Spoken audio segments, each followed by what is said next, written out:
Dear student, यहाँ पे हम डिस्कस करने जा रहे हैं इनफाइनाइट सीरीज।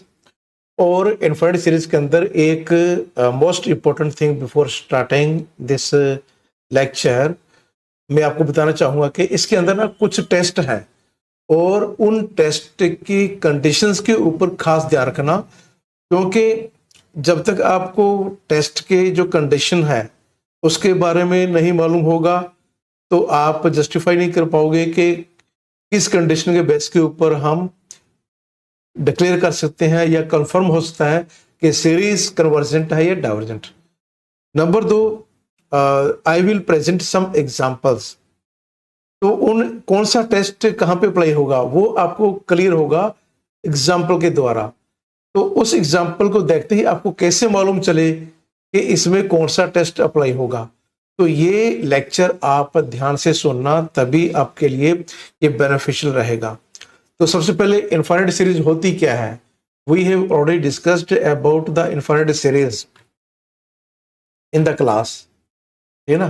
तो क्लास के अंदर हमने इनफाइनाइट सीरीज के बारे में काफी डिस्कस किया है। So here you can see the sequence a n of real number, और जब आप इनकी जितने भी टर्म्स आ रही है उनको जब आप जोड़ देते हो इज कॉल्ड इनफाइनाइट सीरीज। और उसका जो नोटेशन रहेगा वो ये रहेगा, summation n equal to 1 to infinity a n, और you can note it by this one. और ये जो है a n, this is the nth term of the series. अब आपको ये भी मालूम है कि जब भी आपने किसी सीरीज को टेस्ट करना हो वो कन्वर्जेंट है या डाइवर्जेंट, उस केस में आपको पार्शियल सम लेना पड़ता है। So here you can see this is the partial sum, s1 equal to a1, s2 is equal to a1 plus a2, s3 is equal to a1 plus a2 plus a3 and sn is equal to, ये हमारे पास बन गया। तो ये सारे हमारे पास क्या है? Partial sum of the series. तो जो पार्शियल सम जो आएगा उसका हमारे पास एक अलग से सीक्वेंस बन जाता है, ओके। और उसको आप डिनोट करते हो इसके द्वारा sn, और ये सिंबल भी आप यूज कर सकते हो, सिग्मा n भी आप यूज कर सकते हो। अभी ये जो सीरीज हमारे पास है that will be convergent, divergent और oscillate according to Sn। तो जिस प्रकार का Sn का बिहेव होगा, Sn is sequence of partial sums of the series simply, okay. तो यदि ये हमारे पास कन्वर्जेंट है तो An भी क्या होगा? कन्वर्जेंट होगा। यदि Sn डाइवर्जेंट है तो सीरीज An ये भी हमारे पास डाइवर्जेंट होगा। तो ये तो होगी इसके बारे में।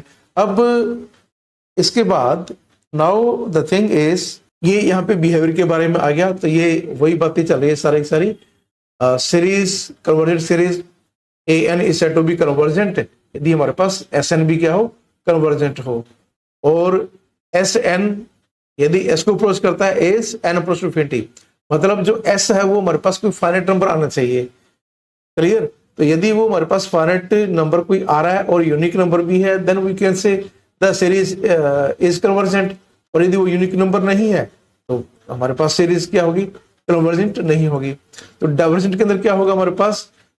This series is said to be divergent to plus infinity if the sequence Sn diverge to infinity. ये रहा, ये क्या है हमारे पास? Sn है, ठीक। तो Sn जो वो हमारे पास अप्रोच कर रहा है इन्फिनिटी को is n approach to infinity, clear. तो ये वो सेम ही हो गया हमारे पास। अच्छा, इसमें आता है हमारे पास ऑस्किलेट सीरीज। वैसे इसकी जरूरत तो हमें नहीं पड़ती और इसके रिलेटेड क्वेश्चन हमारे पास कम ही होते हैं, लेकिन हमें मालूम होना चाहिए। A series is said to be oscillate finite और infinite if the sequence Sn oscillate. अभी क्या है कि सीक्वेंस जो होती है हमारे पास, जैसे आपने An इज इक्वल टू -1 का पावर n ले लिया, तो ये क्या है? कभी -1 बनेगा, कभी 1 आएगा, कभी -1 आएगा, कभी 1 बनेगा। तो इसके अंदर जो टर्म्स जो आती है वो -1 एंड 1 ही आती है। तो जब n अप्रोच करेगा इन्फिनिटी को, कभी ये n 1 आएगा, कभी -1 आएगा। तो इस प्रकार की जो सीक्वेंस होती है वो फाइनाइट ऑस्किलेट होती है। एक होता है हमारे पास, आप ये ले सकते हो -1 का पावर n इंटू n। ये क्या होगा? कभी -इन्फिनिटी बनेगा, कभी इन्फिनिटी बनेगा। तो ये इनफाइनाइट ऑस्किलेट हो गया, ठीक। तो इस प्रकार की जो सीक्वेंस होती है या सीरीज होती है वो कन्वर्जेंट तो नहीं होगी, लेकिन ऑस्किलेट करेगी, या तो फाइनाइट होगी या इनफाइनाइट होगी। जो सीरीज कन्वर्जेंट भी नहीं है, डाइवर्जेंट भी नहीं है, तो वो क्या होगी? Oscillate. In other words you can see summation a n neither converge or nor diverge. It is said to be oscillate finite or infinite if the sequence is bounded. Okay, अब हमारे पास आए यहाँ पे absolute convergent series. The series is said to be absolute convergent if, यहाँ पे ध्यान से note करना, यहाँ पे जो ए एन है उसका मॉडुलस है। तो जब मॉडुलस होगा तो जब आप इसको एक्सपेंड करते हो तो जितने भी टर्म्स है वो मॉडुलस के फॉर्म के अंदर आ जाएंगी।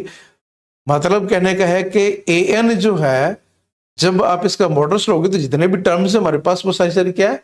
पॉजिटिव है। जैसे आप ऑल्टरनेट सीरीज लेते हो, ठीक है ना, उसमें कुछ टर्म्स पॉजिटिव नेगेटिव ऐसी चलेगी। तो जब आप उसका मॉडुलस ले लोगे तो सारी सारी टर्म्स क्या बन जाएगी? पॉजिटिव बन जाएगी।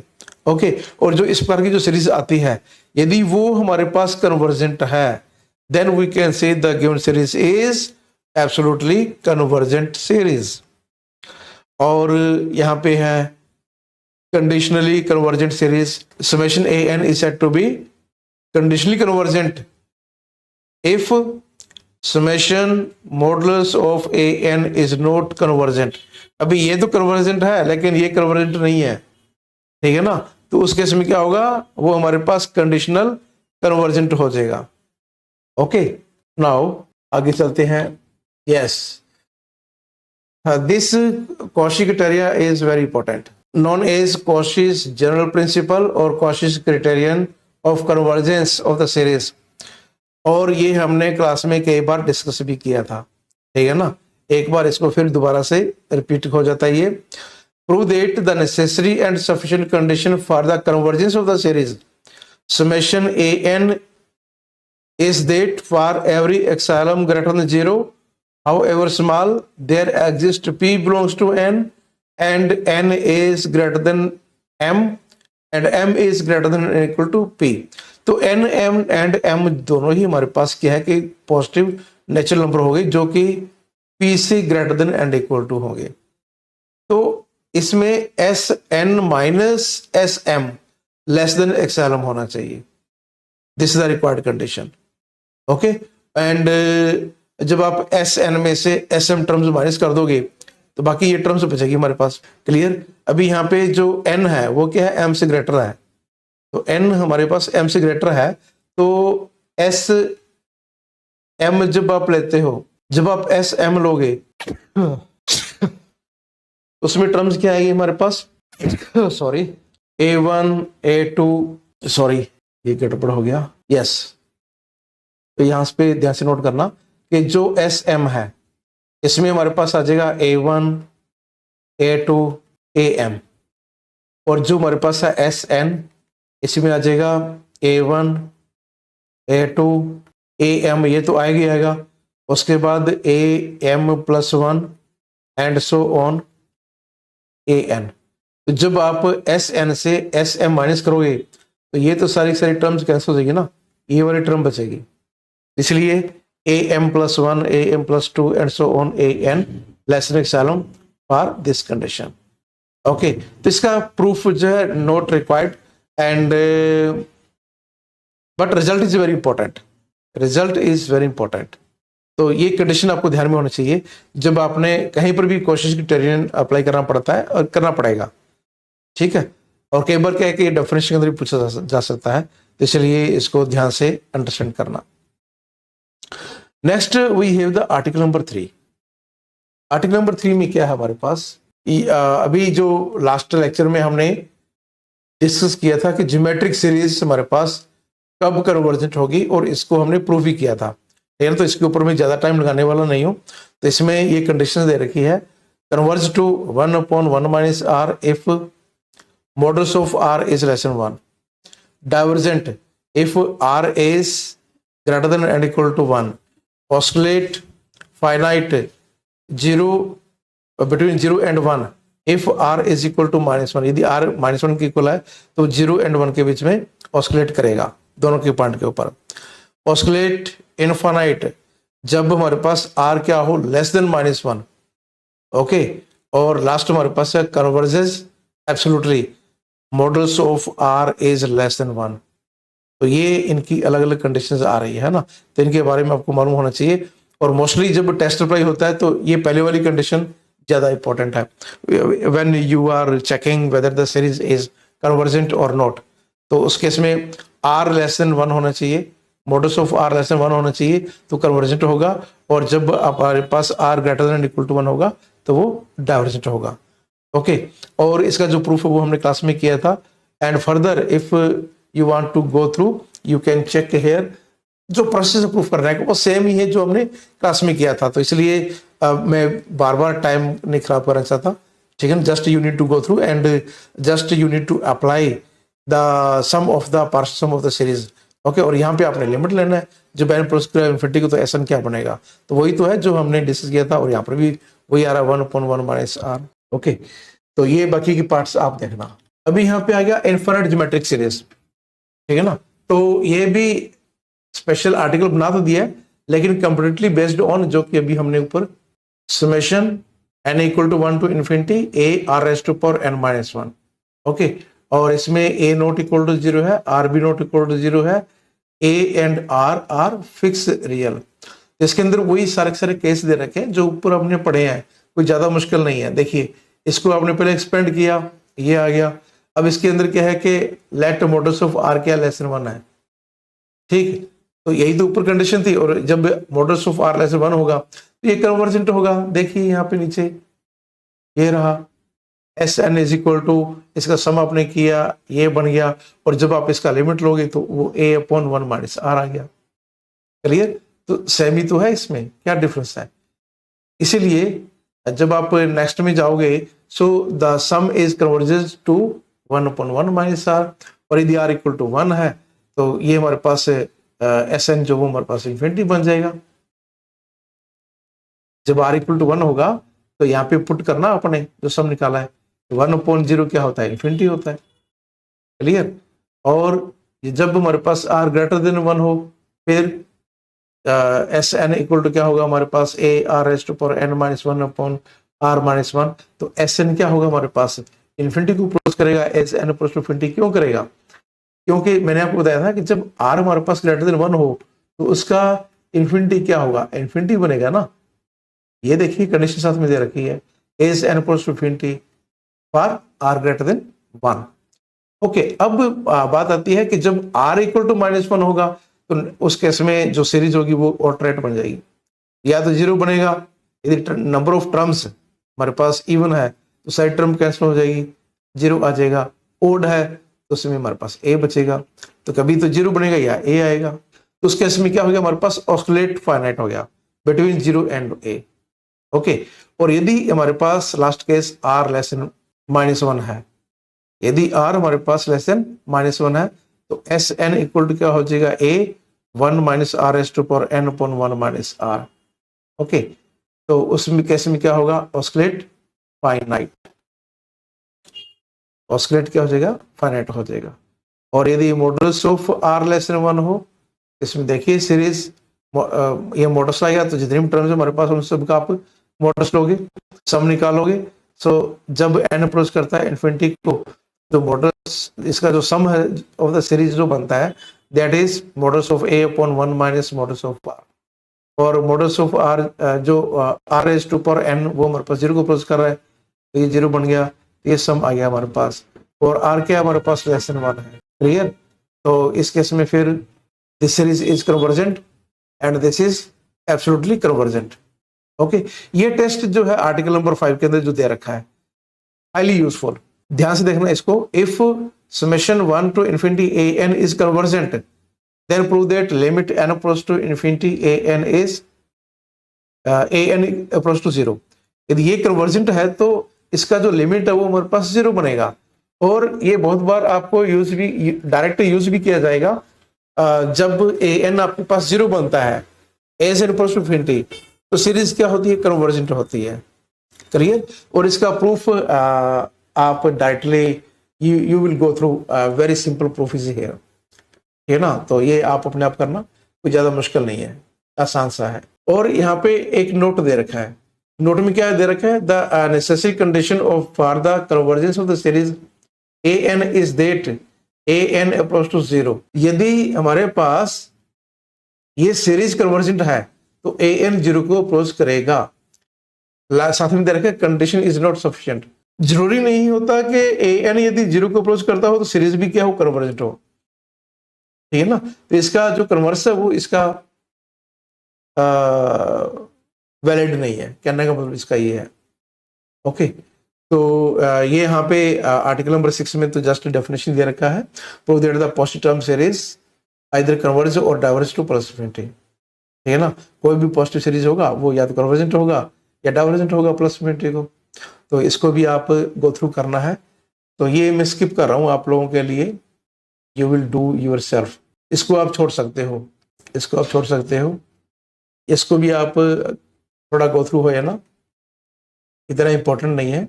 ओके, इसको भी छोड़ देना, आप कोई दिक्कत नहीं है, यू कैन स्किप। जो जो मैं आपको बता रहा हूँ बस उसके ऊपर ध्यान देना। और ये क्या है, article number 11 convergent for positive terms convergent when multiplied, not important, छोड़ देना इसको। 12वां भी छोड़ देना, ये दोनों छोड़ सकते हो आप। यहाँ पे आइए सी, अभी जैसे ये एग्जांपल है, क्या है यहाँ पे 1 + 1/2 + 1/2 square and so on converge to the sum 2, इसको कन्वर्ज करेगा।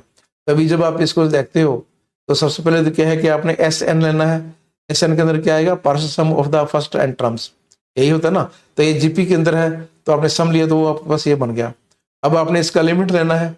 जब आपने लिमिट लिया एन अप्रोच टू इन्फिनिटी तो यहाँ पे देखिए ये जीरो बन जाएगा हमारे पास। ये क्या बन गया, जीरो बन गया। ओके, तो इक्वल टू कितना आ गया, 2 आ गया। तो एस एन कन्वर्जेस टू 2।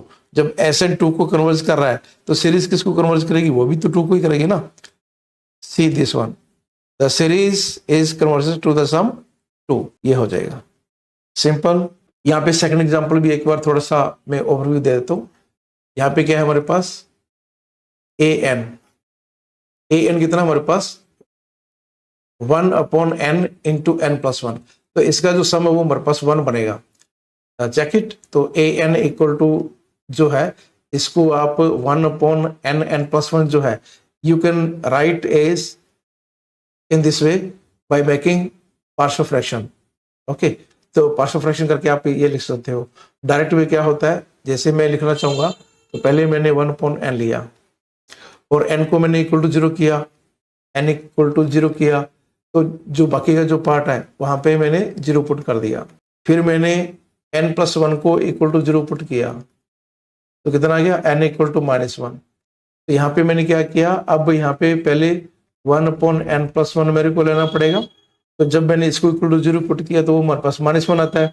तो जो मैंने छोड़ा था n, जहाँ पे n है वहां पे -1 आ जाएगा। तो ये इसका पार्शियल फ्रैक्शन बन गया, a n is equal to 1/n - 1/n+1।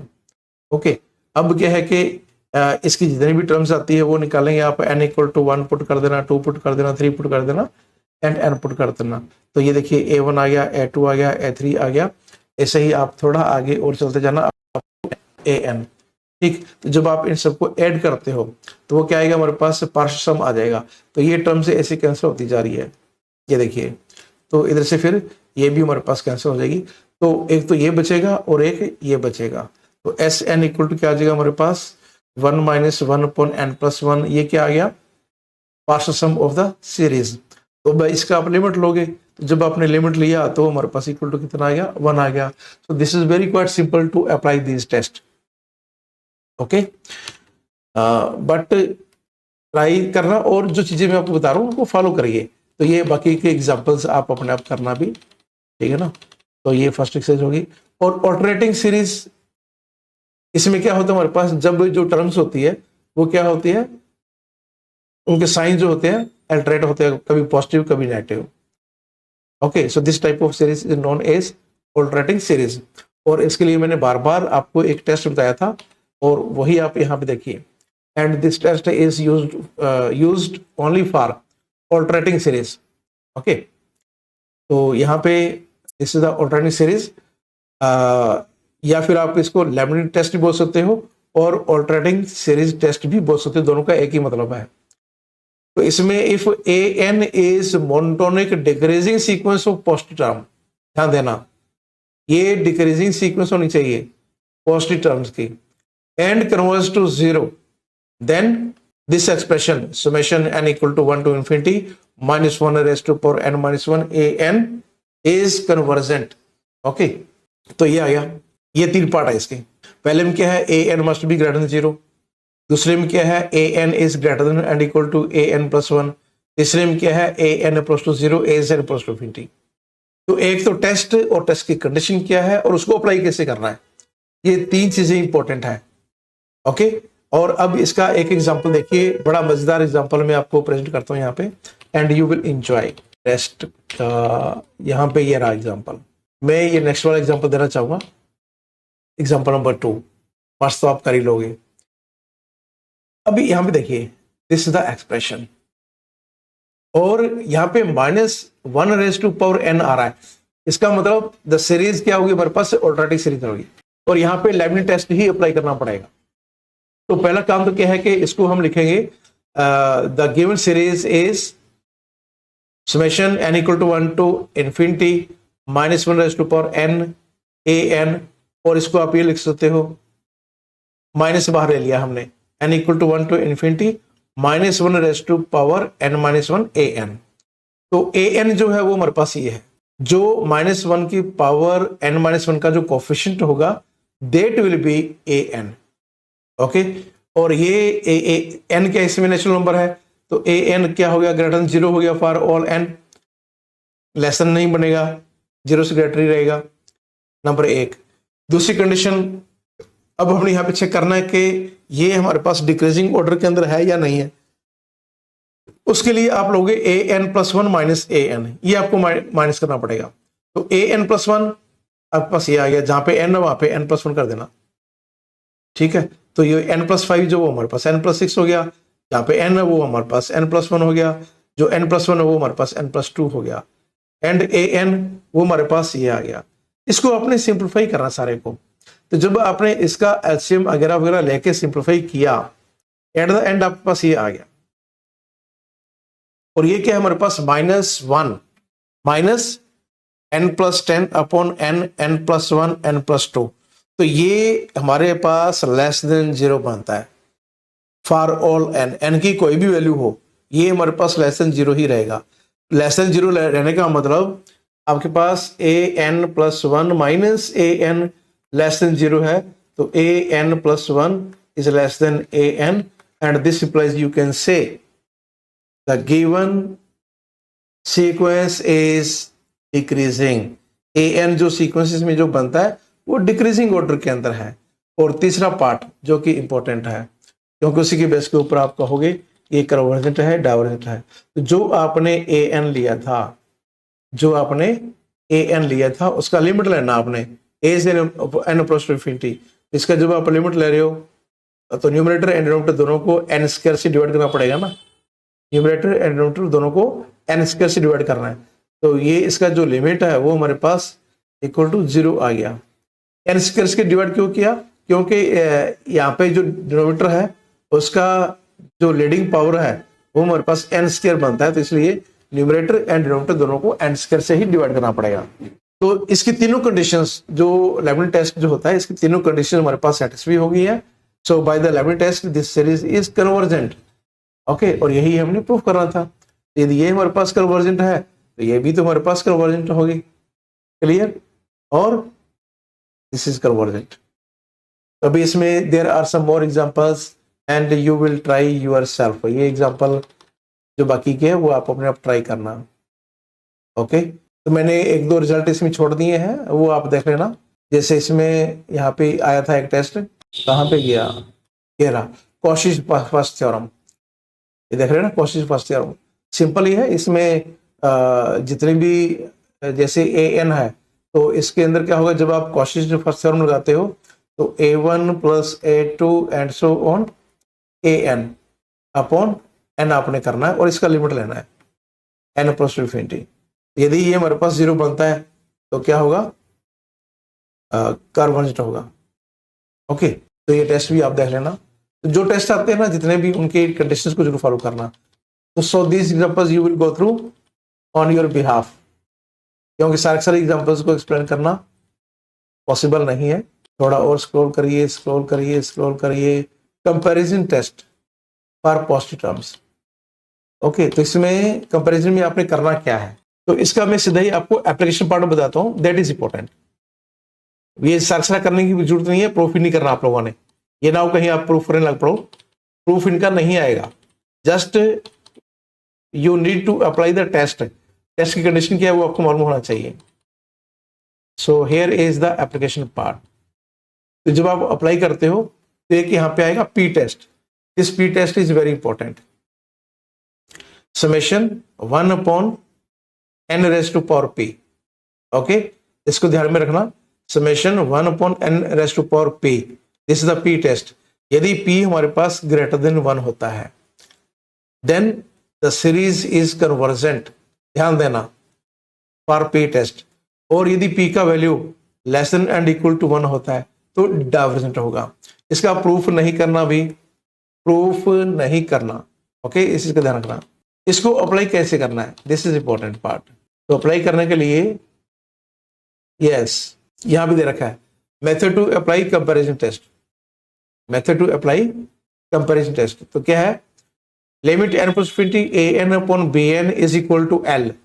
l is neither zero और nor finite, then two series an and bn both converge both divergent. वो डिपेंड करेगा कि एक, यदि bn कन्वर्जेंट है तो an भी कन्वर्जेंट होगा, bn डाइवर्जेंट है तो ये भी डाइवर्जेंट होगा। तो एक ही सीरीज का जो बिहेवियर होगा वो दूसरे के ऊपर डिपेंड करेगा। लेकिन ये जीरो नहीं होना चाहिए, ये इनफाइनाइट नहीं आना चाहिए जो l का वैल्यू है। You will take the limit of limit n possibility an upon bn, this is the comparison test. तो आपने इसका ध्यान रखना भी कंपैरिजन टेस्ट है क्या और उसको अप्लाई कैसे करना है। तो दोनों चीजें अब हम चेक करते हैं। और bn का वैल्यू आपने ऐसे निकालना है भी। आपको सीरीज तो एक ही दे रखी है, bn आपको लेना पड़ेगा। You are given an, but यहां पे ध्यान देना an तो आपको दे रखा होगा, bn आपको लेना पड़ेगा। अननोन एंड एक्सिलरी सीरीज, ठीक है ना, तो ये अननोन एक्सिलरी सीरीज है तो ये आपको लेना पड़ेगा। और कैसे लोगे वो मैं बताता हूं। तो bn इक्वल टू, इसको आप देखना, bn will be equal to 1 upon np। p equal to क्या होगा, degree of the denominator minus degree of numerator. तो यहां से आपके पास bn आएगा। अब वेरी इंटरेस्टिंग एग्जांपल इसके कॉरस्पॉन्डिंग हम देखते हैं and this will help you. Yes, very interesting example. तो यहां पे देखिए, डिस्कस द कन्वर्जेंस और डाइवर्जेंस ऑफ द सीरीज, ठीक है ना। तो यहाँ पे 1 upon 1.2.3 plus 3 upon this and so on. तो सबसे पहले आपका काम है इसको जनरलाइज फॉर्म के अंदर लिखना। You will write this in the generalize form. तो समेशन an इक्वल टू, ये हमारे पास ये है 1 upon 1.2.3 plus 3 upon 2.3.4 plus 5 upon 3.4.5 and so on. अब इसमें दिक्कत क्या आ रही है, हमें तो an चाहिए, हमें an चाहिए। तो an कैसे निकालोगे, यहां पे देखना 1 3 5, इसका बिहेवियर देखिए, ये जीपी के अंदर आ रहा है। ये किसके अंदर है, जीपी सॉरी एपी के अंदर। कॉमन डिफरेंस 2 आ रहा है हमारे पास। तो आप an निकालोगे यहां से। फर्स्ट टर्म यहाँ पे 1 है, ठीक। an इक्वल टू क्या होता है, a plus n-1 into D, ये होता है ना। तो ये फॉर्मूला अप्लाई कर दो, यहाँ पे आ जाएगा a का value 1, n-1 into D, D का वैल्यू कितना है 2 हमारे पास। ऐसे ही 1 2 3, तो जो nth टर्म आएगा उसमें n आ जाएगा यहाँ पे, ये रहा।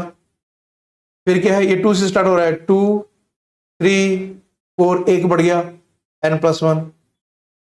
फिर यहाँ पे 3 4 5, तो यहाँ पे एक और बढ़ गया तो n+2। या तो सीधे चलो, या फिर आप इनमें जो जैसे मैंने ऊपर बताया था, इसके लिए आप एपी का फॉर्मूला अप्लाई करके तो जितने भी फैक्टर है उन वो तीनों फैक्टर का आप वैल्यू निकाल सकते हो। तो आपके पास ये बन जाएगा an equal to 2n minus 1 upon n, n plus 1 and n plus 2। अब आपने bn निकालना है। bn इक्वल टू आपने ये देखिए p का वैल्यू 3 माइनस 2। 3 कैसे आया? जो इसका डिनोमिनेटर है इसके अंदर डिग्री कितना बनता है? n into n into n, n cube, तो ये 3 आ गया। न्यूमरेटर के अंदर डिग्री कितना है? 1 है, तो माइनस 1 कर दिया। This is the value of p। तो bn इक्वल टू हमने क्या बताया था आपको? n का पावर p। तो p का वैल्यू यहाँ पे पुट कर दो, वो हमारे पास 1 अपॉन n स्क्वायर आ गया। तो ये आपको an दे रखा था, bn आपको लेना पड़ेगा, निकालना पड़ेगा ऐसे, जैसे मैं आपको यहाँ पे बताया है। ठीक, जब आपके पास an भी है, bn भी है, now you can apply comparison test. अब आप कंपैरिजन टेस्ट यहाँ पे अप्लाई कर सकते हो, तो अप्लाई कर दीजिए। ये देखिए, so here this is the comparison test. an upon bn किया, तो ये an का वैल्यू है और ये 1 अपॉन bn का वैल्यू है, वो n स्क्वायर अपॉन 1 आ जाएगा। इसको आपने सिंप्लीफाई किया तो and divide numerator and denominator by n square, तो ये हमारे पास बन जाएगा 2 माइनस 1 अपॉन n। एक n यहाँ पे आ जाएगा, एक n इसके लिए आ जाएगा, तो 1 plus 1 upon n into 1 plus 2 upon n।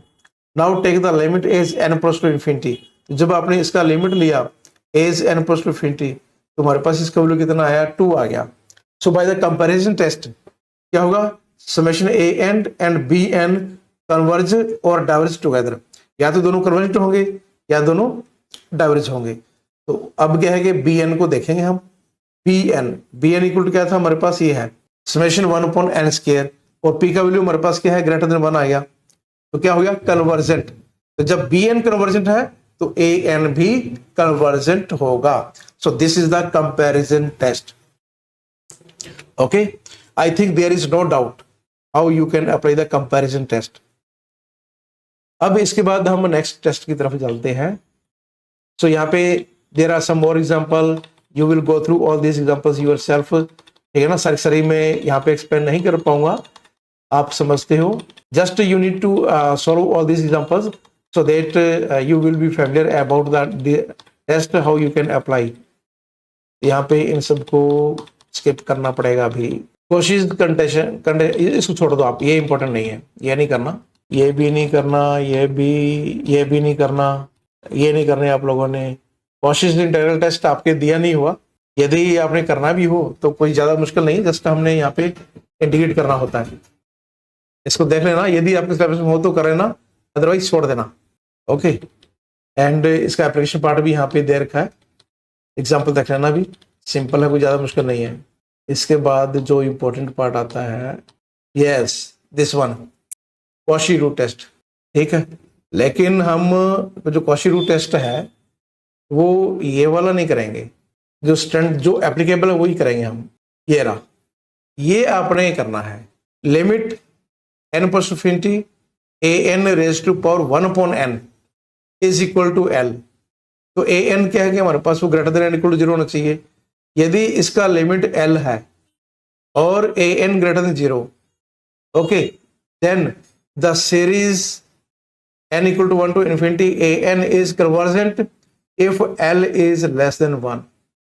यदि l लेस देन 1 है फिर तो होगा ये कन्वर्जेंट, और यदि l ग्रेटर देन 1 है तो होगा divergent. So this is the Cauchy root test. तो ये रूट टेस्ट हम अप्लाई कब करेंगे, इसका प्रूफ देख लेना, बट इनके जो प्रूफ है इतनी ज्यादा इंपॉर्टेंट नहीं है। तो कॉशी रूट का आप एक बार प्रूफ इसका देख लेना, क्योंकि जब किस्मत खराब होती है तो कुछ भी आ सकता है एग्जाम के अंदर। ठीक है ना, तो कॉशी रूट टेस्ट का और एक आगे आएगा डी-एलेम्बर्ट रेशियो टेस्ट, उसका भी आपको प्रूफ देख लेना। अभी इसमें देखिए, कॉशी रूट टेस्ट अप्लाई कब होगा? जब आप an निकालते हो। इस एग्जांपल को देख लो आप, जब आप जनरल टर्म निकालते हो उसका पावर जो होता है वो n आना चाहिए, उसका पावर n आना चाहिए। जैसे यहां पे देखिए, an जब हमने निकाला तो ये फर्स्ट टर्म है, ये सेकंड टर्म है, ये थर्ड टर्म है, तो आप nth टर्म निकालोगे। तो nth टर्म आप इसमें डिफरेंस देखिए ना, क्या क्या चीजें चेंज हो रही है, क्लियर? तो उसके अकॉर्डिंग an आपके पास आ जाएगा। तो जो ए एन आता है उसके अंदर पावर देखिए यहाँ पे एन आ रहा है। जब पावर एन आ जाए तो आपको सोचना ही नहीं है, सीधा आप वहां पे कॉशी रूट टेस्ट अप्लाई कर दो, बात खत्म।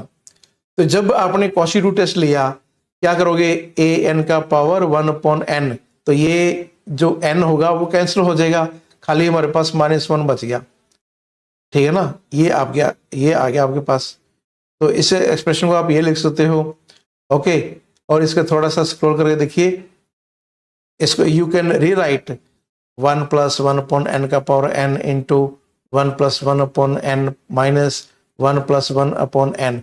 अब आपको थोड़ा ध्यान में ये भी रखना चाहिए कि जो अपने लिमिट के जो रिजल्ट है वो आपको याद होना चाहिए।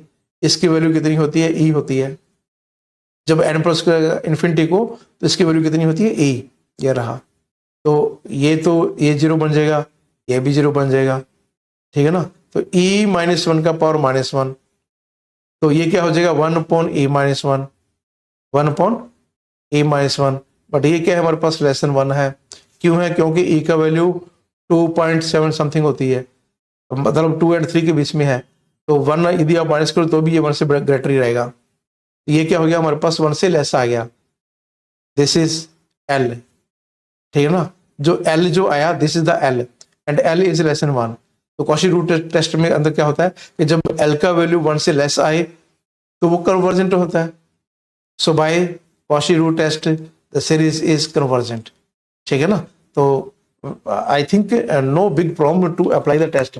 जस्ट आपको मालूम होना चाहिए कि हाँ भी टेस्ट है क्या और कैसे उसको आपने अप्लाई करना है।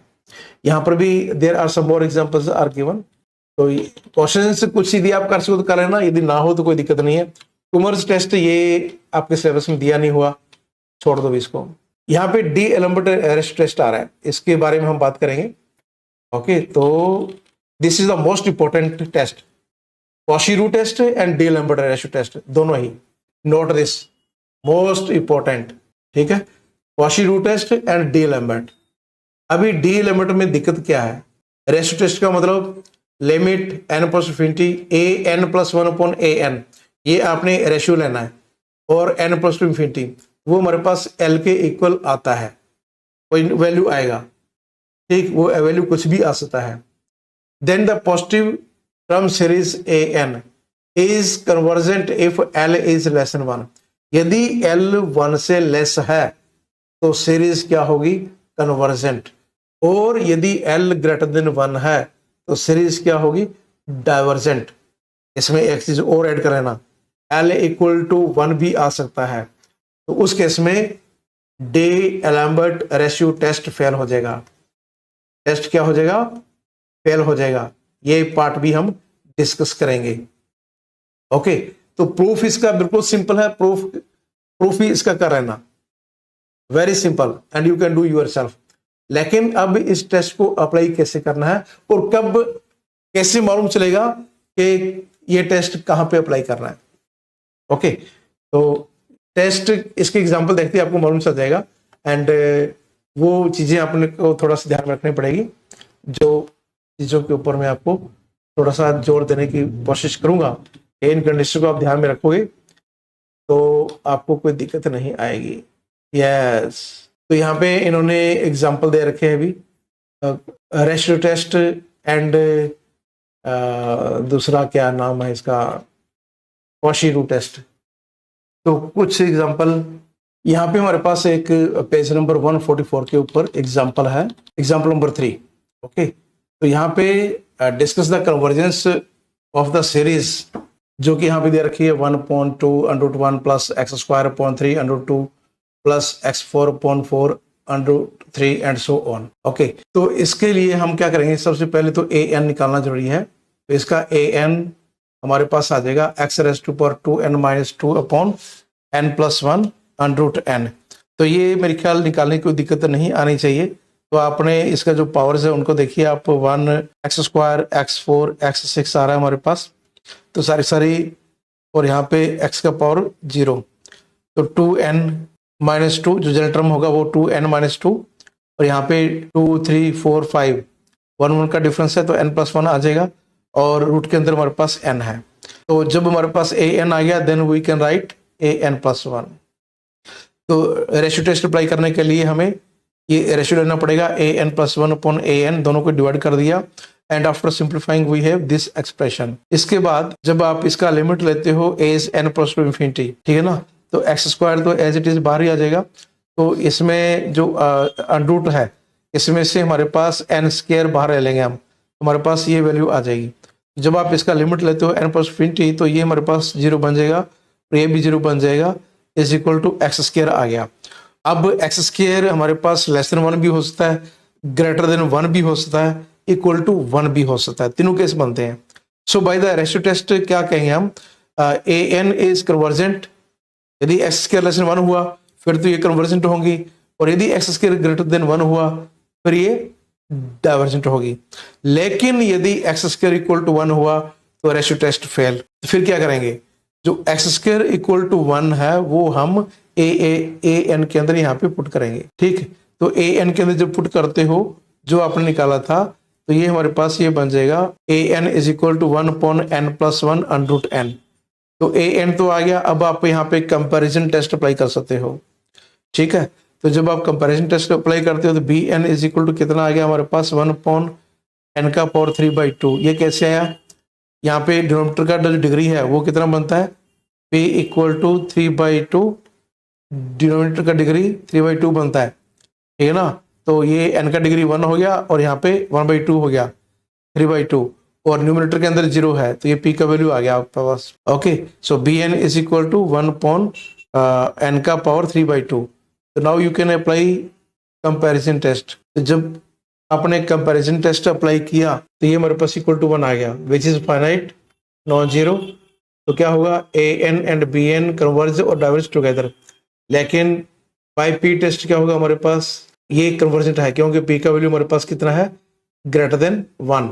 Okay, here we are discussing the one more example and तो मोस्टली जो जब हम D'Alembert ratio test apply करते हैं इनमें होता क्या है कि जो टर्म्स आती है वो फैक्टोरियल के अंदर आती हो या प्रोडक्ट के फॉर्म के अंदर आती हो, तो जब हम डिवाइड करते हैं तो उसमें बहुत सी टर्म्स क्या होती है, कैंसिल हो जाती है। तो ये इसकी एक मेन फैक्टर होता है कि कहाँ पे हम रेशियो टेस्ट अप्लाई करेंगे।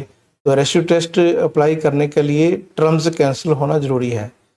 और रूट के अंदर क्या है कि जब पावर एन के फॉर्म के अंदर आती है ना, जनरल टर्म के अंदर यदि पावर एन बनता हो या 2n बनता हो तो वहाँ पे हमें कॉशी रूट टेस्ट अप्लाई करना चाहिए। तो ये दो मेजर डिफरेंस है दोनों के बीच में। तो यहाँ पे ए एन जो है वो हमें पहले निकालना पड़ेगा। तो यहाँ पे एक टर्म और लिखा हुआ है यहाँ पे, पहले ये देखिए कि this series is convergent if beta is greater than alpha and divergence alpha greater than and equal to beta. तो पहले इसका ए एन निकालना पड़ेगा। तो ये पहली टर्म यहाँ पे ओमिट कर दिया क्योंकि वन है, वन तो नॉन नंबर है, इसका कोई ज़्यादा फर्क नहीं पड़ेगा। यदि आप क्योंकि इन्फिनिटी टर्म्स है तो एक टर्म छोड़ भी दोगे या दो टर्म छोड़ देते उससे कभी भी कोई फर्क नहीं पड़ेगा। और to starting this one first term को ओमिट करके ये चलते हैं। तो ए एन इक्वल टू हमारे पास ये आ जाएगा, ये फर्स्ट टर्म हो गया, ये सेकेंड हो गया, ये थर्ड हो गया।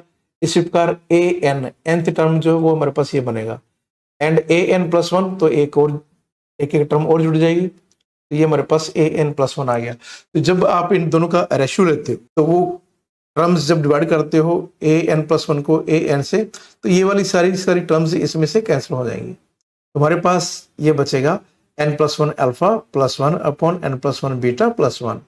Now divide numerator and denominator by n. जब आप एन से डिवाइड करते हो हमारे पास ये आ जाएगा and after that now we can take the limit as n approaches to infinity. तो जब आपने लिमिट लिया as n approaches to infinity तो हमारे पास यहाँ पे अल्फा अपॉन बीटा आता है। Now we apply the ratio test. The series is convergent for alpha upon beta is less than 1। तो अल्फा क्या हो जाएगा, लेस देन बीटा हो गया। Divergence for alpha upon beta is greater than 1। जब ये ग्रेटर देन 1 होगा तो ये डाइवर्जेंट होगा। तो alpha is greater than beta. अब इसमें एक पार्ट रह गया, what if alpha upon beta is equal to 1। ये हमारे पास दूसरा केस आ गया। यदि alpha upon beta is equal to 1 हुआ, फिर क्या, रेशियो टेस्ट फेल हो जाएगा। और यदि रेशियो टेस्ट फेल होता है तो ए एन कितना बनता है, आपने अल्फा इक्वल टू बीटा जो सीरीज है, जो ए एन निकाला था उसमें हमने पुट किया, ए एन इक्वल टू हमारे पास ये आ गया, alpha plus 1 upon alpha 2 alpha plus 1 n alpha plus 1 upon this one, और इस साइड से टर्म कैंसिल होकर इक्वल टू 1 आ गया। ए एन इक्वल टू 1 है, और जब आप इसका लिमिट लेते हो ए एन का, वो हमारे पास नॉट इक्वल टू 0 है, तो नॉट इक्वल टू 0 होने का मतलब कन्वर्जेंट नहीं है। तो जब हमारे पास अल्फा इक्वल टू बीटा है तो भी हमारे पास कन्वर्जेंट नहीं है, मतलब डाइवर्जेंट हो गया। ओके, और अल्फा ग्रेटर देन बीटा तो भी हमारे पास डाइवर्जेंट है। इन दोनों को आप कंबाइन कर दो, इन दोनों केस को आप कंबाइन कर दो। जब alpha greater than and equal to beta होगा, in that case the series is divergent, दोनों केस के लिए, for alpha greater than and equal to beta. Similarly, you can apply for the next example 5. Okay, तो यहाँ पे काफी अच्छी examples दे रखी है रेशियो टेस्ट के बेस के ऊपर। You must try all these examples. Okay, जब हमारे पास यहाँ पे क्या कुछ स्पेशल टेस्ट है, जैसे रेबी टेस्ट है, एबल टेस्ट है ना, और ये आपके सिलेबस के अंदर भी है। तो ये टेस्ट अप्लाई कब करते हैं, जब हमारे पास D Alembert ratio test fail हो जाता है, तो फिर हमें जो अभी हम डिस्कस कर रहे हैं इन टेस्टों की हेल्प लेनी पड़ती है। तो इनमें क्या है कि जब D Alembert ratio test fail होगा, we can apply Raabe's test, we can apply Abel test, ये अनदर फॉर्म को आप याद रखना, you will use another form, ठीक है, जो आर्टिकल नंबर 28 के अंदर दे रखा है। इसके बाद हमारे पास आएगा एक एबल टेस्ट भी है, यहाँ पे डी मॉर्गन बटन टेस्ट ये भी है। जब इससे पहले वाला टेस्ट फेल होगा तो आप ये भी अप्लाई कर सकते हो। गॉस टेस्ट भी हमारे पास, this is the most important. तो एट द एंड के हमारे पास जब भी आपके पास D Alembert ratio test fail होता हो, डायरेक्ट आप गॉस टेस्ट अप्लाई करिए, बाकी कोई टेस्ट अप्लाई करने की जरूरत नहीं है। ये एक रामबाण है, ठीक है ना। जब आप ये टेस्ट अप्लाई करोगे तो बाकी टेस्ट भूल जाओगे आप। तो इससे क्या पूरा क्लियर हो जाएगा। और ये अप्लाई कब करना है, जब D Alembert ratio test fail होता है तब अप्लाई करना है। Okay, if a n is greater than 0, a n upon a n plus 1 is equal to 1 plus mu upon n plus o 1 upon n square. Okay, then the series converges for mu greater than 1, divergence for mu less than and equal to 1। Okay, इसका proof भी आप पढ़ लेना। अब इसका मैं एक interesting सा एग्जांपल आपको लिए प्रेजेंट करता हूं। जैसे आप इस एग्जांपल में देख रहे हो आप, है ना, जो एग्जांपल नंबर 1 है, इसमें क्या है कि discuss the convergence of the series n factorial square upon 2 n factorial x raise to power n। तो a n हमारे पास ये आ गया, a n प्लस 1 आ गया, a n plus 1 upon a n किया, डिवाइड किया, सिंप्लीफाई करने के बाद आपके पास ये वैल्यू आती है। ओके, और सिंप्लीफाई करने के बाद you will get this value. इसके बाद you will take the limit as n plus to infinity, तो ये हमारे पास x अपॉन 4 आता है, ठीक है ना। यहाँ तक तो बात समझ में आ गया, कोई दिक्कत नहीं है।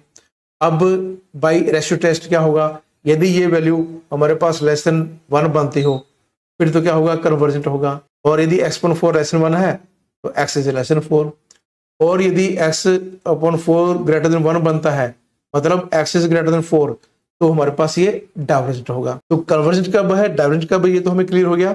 x less than 4 convergent, x greater than 4 divergent. जब हमारे पास x इक्वल टू 4 आएगा तो रेशियो टेस्ट फेल हो गया। जब रेशियो टेस्ट फेल होता है, then we have some more test. यहाँ पे इन्होंने रेबीज टेस्ट अप्लाई किया है, और ये हमारे पास रेबीज टेस्ट होता है। We have this one is the Raabe's test. तो आपने n upon a n plus 1 minus 1 इसका वैल्यू निकालना है। ओके, तो ये हमारे पास तकरीबन -1/2 आ जाएगा, एंड -1/2 इज लेस देन 1।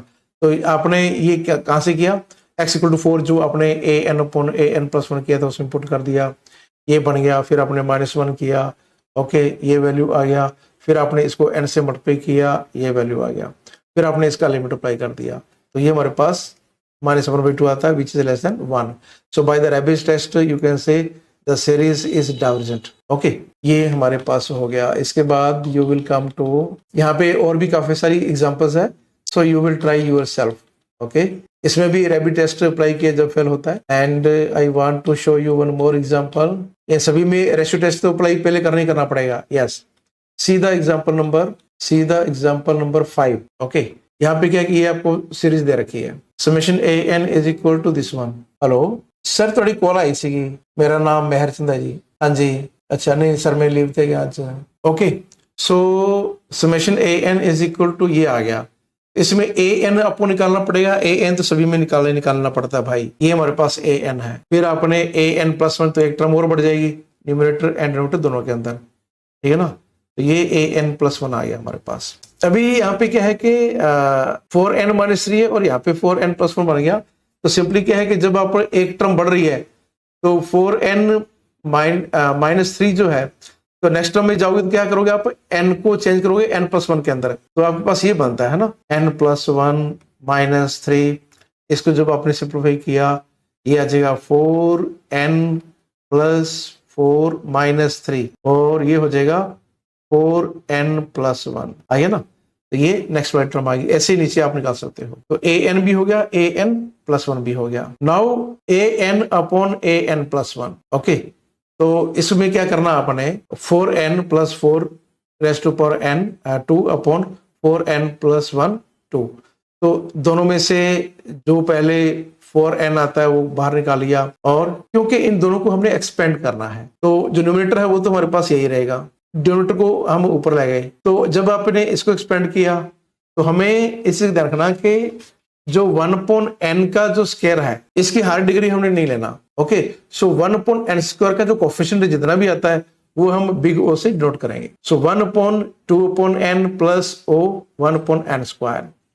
अब इसको आप क्या करोगे, यहाँ पे बाइनोमियल एक्सपेंशन अप्लाई करोगे। तो इसमें भी क्या है कि ये तो पहली टर्म तो 1 आ जाएगा, फिर -2 ये आ जाएगा -2/4n, और इसके बाद बिग O 1/n स्क्वायर। क्यों, इसके बाद जितनी भी टर्म्स आएंगी वो n स्क्वायर या उससे हायर ऑर्डर की आएगी, वो हमने लेनी नहीं है। हमें तो ये चाहिए, ठीक है ना। सिग्निफिकेंट वैल्यू हमारे पास ये वाली है। अब आपने इनको मल्टीप्लाई करना है, तो 1 × 1 हमारे पास 1 हो जाएगा। ओके, फिर 1 को आपने इसके साथ मल्टीप्लाई किया 2/n आ जाएगा। इस 1 को आपने यहाँ पे मल्टीप्लाई किया वो ये आ गया। और बाकी की जो है, जब आप इसको मल्टीप्लाई करते हो या इसको मल्टीप्लाई करते हो या इसको मल्टीप्लाई करते हो, इसको करते हो, ठीक है ना, वो सारे यहाँ पे मर्ज हो जाएंगे। जो बीच वाली टर्म है इनको आपने सिंप्लीफाई किया वो हमारे पास 3/2n आ गया। आपने इसके साथ कंपेयर करना है μ/n के साथ। तो जब आप μ/n के साथ कंपेयर करते हो, the value of μ is the coefficient of n। जो n का कोफिशिएंट आता है यहाँ पे, इन दोनों को आपने कंपेयर करना है। And see the value of μ is equal to we have is 3/2, okay, which is greater than 1। तो by Gauss test the given series is convergent. Okay, तो इस प्रकार आप इसको सिंप्लीफाई करके you can get the value of μ। So this is the entire process to use the Gauss test. Okay, तो अभी हमने यहाँ पे मोटा मोटा डिस्कस कर लिया कि जो टेस्ट थे, और इतने टेस्ट आप यदि कर लेते हो, फर्दर जो भी आपको लगता है कि हाँ भी ये टेस्ट आपके सिलेबस में है उसको आप करिए, कोई दिक्कत नहीं है। तो ये जो मैंने यहाँ पे आप लोगों के साथ जो जितने भी टेस्ट डिस्कस किए हैं उनको आपने एक भी नहीं छोड़ना। Still then if you have any kind of problem you can contact me, you can share your problems direct with me, और या फिर आप गौरव के साथ शेयर कर देना। I will surely reply you. Okay.